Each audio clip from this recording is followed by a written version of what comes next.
से अपने घर में हो रहा है, अपने निजी हाँ, तो उसमें फिर ये नहीं चलेगा। बाहर तो ठीक है, लोग व्यवहार में हम मृत्यु भोज को लेकर स्वामी प्रेमानंद जी महाराज को हम लोग सुनते हैं। उसके बाद हम लोग जानेंगे कि मृत्यु भोज क्यों जरूरी है, यह प्रथा कैसे शुरू हुई। गुरुदेव, संसार व्यवहार में शरीर के संबंधियों में किसी न किसी की मृत्यु होती रहती है। महाराज जी, क्या एक साधक को वहाँ मृत्यु भोज पाना चाहिए, या आपका क्या आदेश है महाराज जी एक साधक के लिए?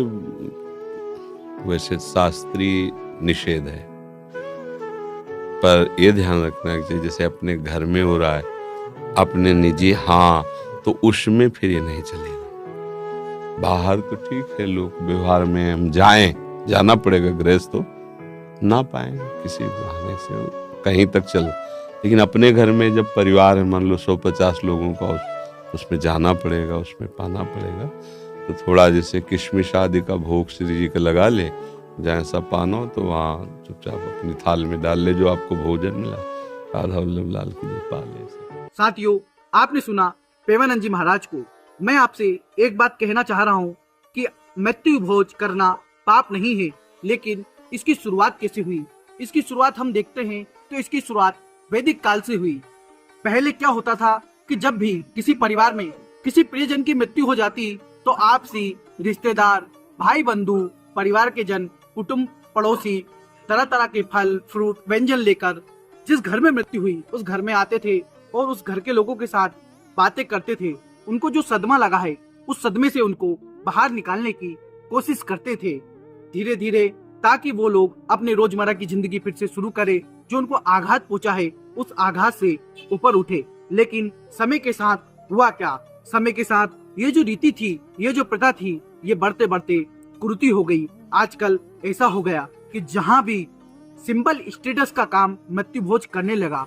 कम से कम पहले यदि 100 लोगों का भोजन मृत्यु भोज में बनता था, तो आज बड़ा चढ़ा के 1000 लोगों का गांव, निकट का गांव, निकट के पड़ोसी, रिश्तेदार, रिश्तेदार के रिश्तेदार और महिलाएं ट्रैक्टर ट्रॉली भर भर के जब आती हैं तो आप संख्या गिन ही नहीं सकते, इतने लोग इकट्ठे हो जाते हैं। इसके नुकसान क्या होते हैं? इसके नुकसान होते हैं कि जिस परिवार के ऊपर आर्थिक, शारीरिक और मानसिक रूप का जो दबाव पड़ रहा था, क्योंकि कोई व्यक्ति यदि उस घर से गया है तो हो सकता है कि उसके इलाज में पैसे लगे होंगे, या फिर जो वो कमा रहा होगा, जो उसकी रोजी रोटी होगी, उससे जो घर का खर्च चल रहा होगा वो भी रुक गया। तो उस परिवार के ऊपर कितना प्रेशर पड़ रहा है ये हम नहीं सोचते। बस हम क्या सोचते हैं कि समाज का स्टेटस। और तो और मैं आपको ऐसी सच्चाई बताने वाला हूँ, मैंने कुछ लोगों को देखा है कि नुक्ता करना ही है, चाहे वो जमीन बेच दे, चाहे वो घर में रखी सोने की जो ज्वेलरी होती है उनको गिरवी रख के करे, लेकिन करना है। क्यों नहीं करेगा तो समाज क्या कहेगा? ऊपर से मामा, काका, बाबा, दामाद, जाजी, फलाने फूफा जी क्या कहेंगे कि क्या तुम्हारे लिए तुम्हारा बाप इतना भी नहीं करके गया, उसने तो इतना कमा के गया, तुम इतना भी नहीं कर रहे हो। मैं ये नहीं कह रहा हूँ मृत्यु भोज गलत है, लेकिन समाज के दिखावे के चक्कर में आने वाली पीढ़ियों के जो संसाधन हैं उनको बर्बाद ना किए जाए। जब ब्राह्मण भोज का उल्लेख है तो ब्राह्मण भोज ही होना चाहिए, जो विद्वान जन का उल्लेख है तो विद्वान जन का भोजन ही होना चाहिए। मृत्यु भोज होना चाहिए, लेकिन किन लोगों के लिए मैं आपको बताता हूँ।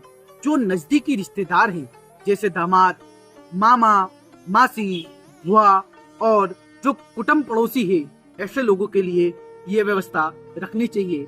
इसको किसी भी रूप में बढ़ावा नहीं देना चाहिए। आज शादियों की तरह बफेट सिस्टम नुक्तों में होने लगे। बड़ी ही विडंबना है कि जो समाज की एक बहुत सुलझी हुई रीति थी उसको हमने कुरीति बना दिया, उसको हमने सोशल सिंबल स्टेटस का रूप दे दिया कि नुक्ता कर दिया तो समाज में नाम रोशन हो जाएगा, नहीं करा तो 4 लोग गाली देंगे।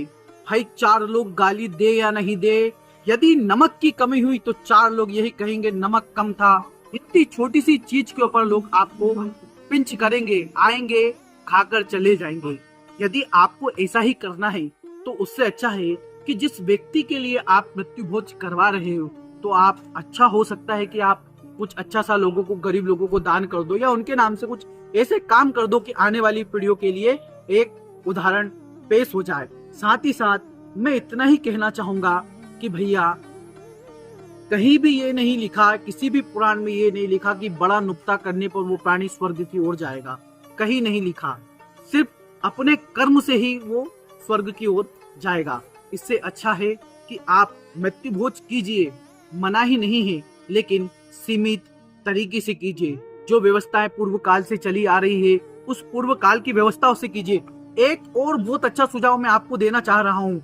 यदि आप इतने ही ज्यादा हितैषी हैं, जिस घर में जिस रिश्तेदार के यहाँ हुआ है, तो आप क्यों ना ऐसा करते कि अपनी स्वेच्छा अनुसार उस रिश्तेदार को जो हानि हुई है, आप उसकी शारीरिक रूप से जो हानि हुई है, मानसिक रूप से जो हानि हुई, उसकी तो आप क्षतिपूर्ति नहीं कर सकते, लेकिन क्यों ना आप आर्थिक रूप से उसको सहयोग दे सकते, जिससे आने वाला समय है उसके लिए अच्छा हो, उसको आर्थिक रूप से लाभ मिले और उसकी पुरानी जो जिंदगी पटरी से उतर गई थी वो फिर से पटरी पर आ जाए।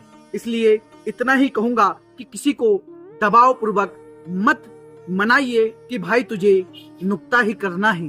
11 लोगों के भोजन का जो विधान है वो सर्वोत्तम है और वही करना चाहिए।